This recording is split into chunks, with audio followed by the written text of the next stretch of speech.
Kapsul ini dibawakan khas oleh Sirajul Malaysia.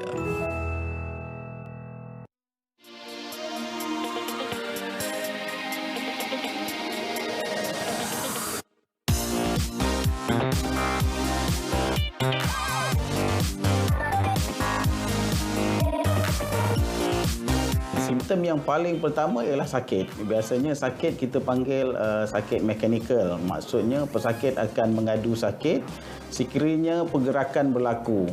Dan juga sakitnya hilang sekiranya pesakit rehat ataupun duduk.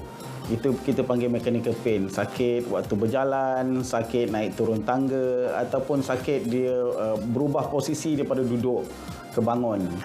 Yang kedua yang kerap ialah pesakit mengadu kekakuan atau stiffness, especially kalau dia dalam perjalanan atau duduk dalam masa yang lama ataupun dia baru bangun daripada tidur. Tapi kekakuannya kurang daripada 30 minit. Okey. Di samping itu juga ada juga pesakit yang mengadu bengkak. Bengkak boleh disebabkan oleh peradangan berlaku, banyak sangat cecair dalam sendi. Okey, lama kelamaan kesakitan itu akan bertambah. Dan juga ada pesakit yang tidak boleh kontrol dengan ubat-ubatan, kita panggil rest pain. Sebab tu tidur pun sakit, itu adalah sangat teruk. Keadaan yang sungguh teruk dan juga lama kelamaan kebengkokan ataupun alignment jajaran lutut itu tak betul. So dia tidak lurus lagi, dia akan bengkok. Yang kita panggil sebagai bow leg ataupun knock knee lah, antara dua itu boleh berlaku.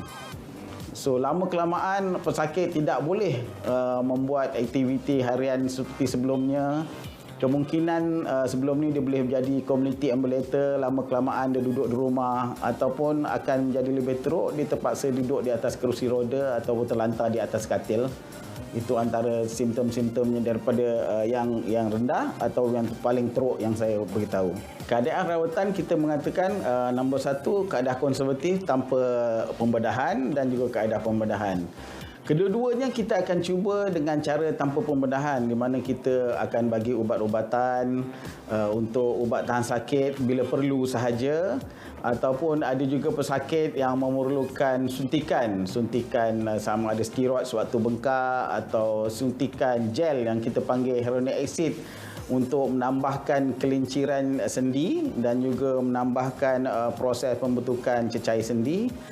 Dan juga ada sekiranya pesakit ini tidak respon kepada cara-cara konservatif, termasuk fisio juga, kita akan bezakan antara orang muda dan orang tua.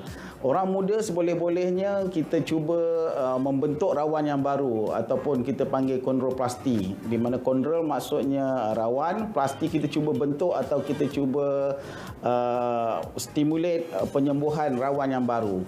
Kebanyakan untuk orang muda kita ada rawatan yang menggunakan artroskopi ataupun keyhole surgery, di mana kita cuba stimulate atau merangsang pertumbuhan. Antara caranya ialah kita menggunakan kita membentuk menebuk lubang pada bahagian tulang supaya ada pembekuan dan juga penyembuhan rawan berlaku. Atau kita juga boleh menyebabkan menggunakan sel-sel stem yang menggunakan scaffold yang kita boleh tampal di bahagian rawan yang rosak. Kebanyakan orang muda rawan rosaknya tidaklah keseluruhan. Dia kita panggil fokal, hanya sebahagian rawan sahaja. Tetapi bagi golongan tua, oleh kerana kerosakan rawannya yang keseluruhan, agak mustahil kita cuba untuk merawat rawan dia dengan cara kondroplasti itu. Kita terpaksa menggunakan rawatan gantian sendi, di mana kita akan menggantikan hujung rawan itu dengan bahagian metal ataupun logam. Dan juga di pertengahan ini kita gantikan satu alat plastik yang kita panggil polyethylene. Dia akan menggantikan rawan.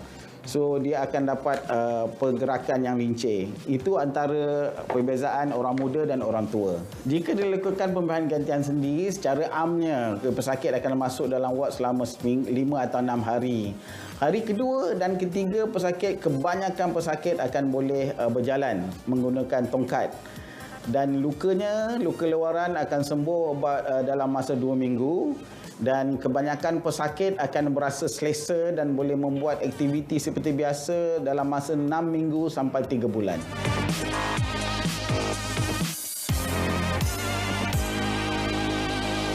Kapsul tali dibawakan khas oleh Sirajem Malaysia.